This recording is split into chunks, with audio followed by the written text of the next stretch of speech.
Hi everybody, Dr. Minnow here with an update on the Coronado Bridge situation. And yes, we got transitos on guard here. This is the actual crack here that you can see on the surface of the bridge, and underneath the bridge here you can see the buckling effect there midway. So all this has to be torn down. They're saying it's not going to be able to be repaired. So we'll make a scan here from eastbound to westbound, going over the river to see the activity going on there right now. And the machines are working digitally down there in the water, trying to set the base for the cantilillas. So what you see here is preparing for the temporary bridge using these giant concrete tubes, and they'll be placed in the water so the water can pass through it and put material on top of it for a temporary passing until a new bridge can be constructed right here, right next to the bridge that has been destroyed. And this is going to take anywhere from 4 to 6, maybe even up to 9 months, given the typical time factor. The temporary bridge that I showed you earlier, that could take 1 to 2 weeks, más o menos, given a typical time factor and giving the weather permitting.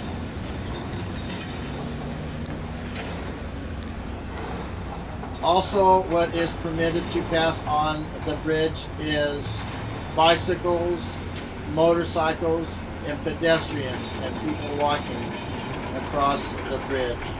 That is being allowed.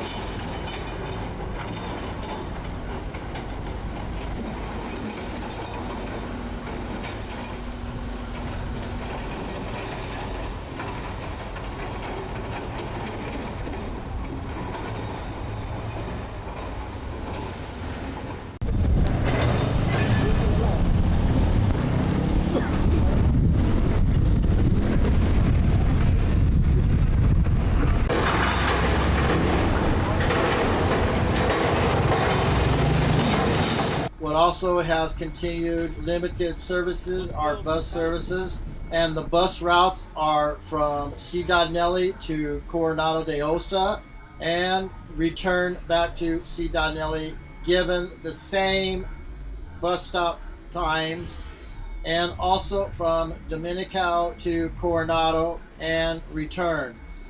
The same bus schedules will be kept on both sides of the bridge to continue bus services, limited bus services in the southern zone.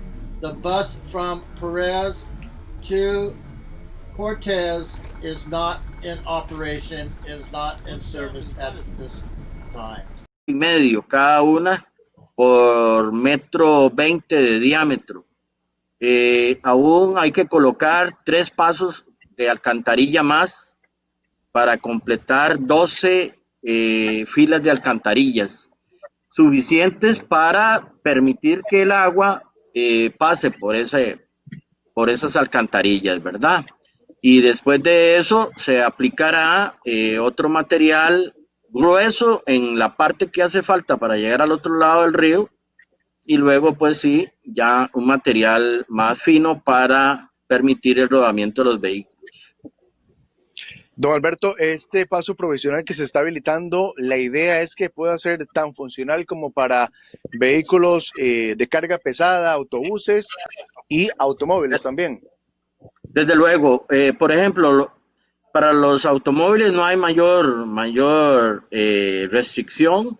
Obviamente nosotros, como estamos asumiendo la responsabilidad de esta obra, en la cual el gobierno nos dejó solos y el CONAVI nos dejó solos, nosotros tenemos que tener un protocolo para utilizarlo adecuadamente sin poner en peligro la vida humana, ni el material, ni los vehículos, ni lo que se transporte, ¿verdad?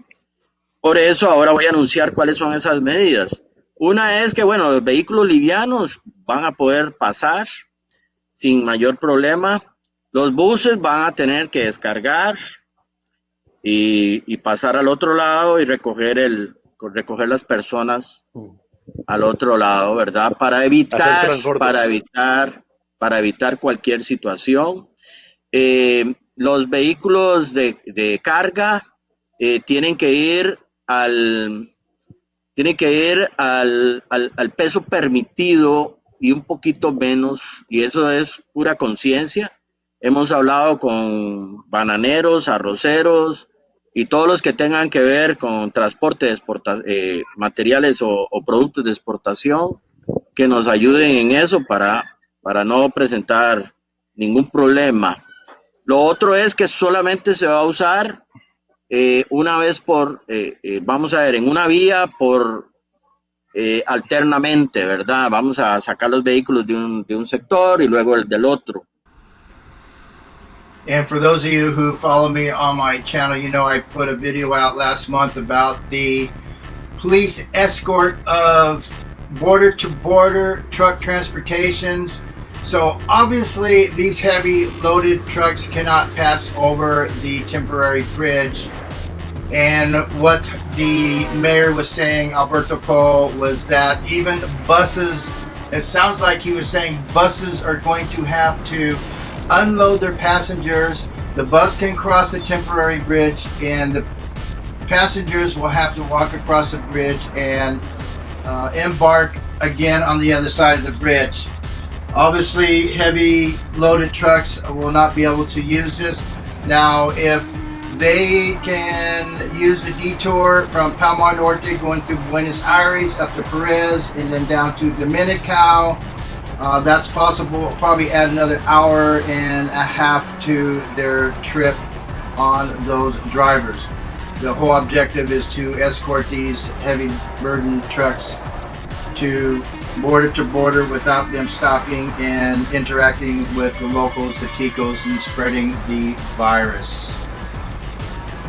So there you go, the big update and travel restrictions on the bridge temporary for the time being. And there you go, Dr. Meno, Pura Vida.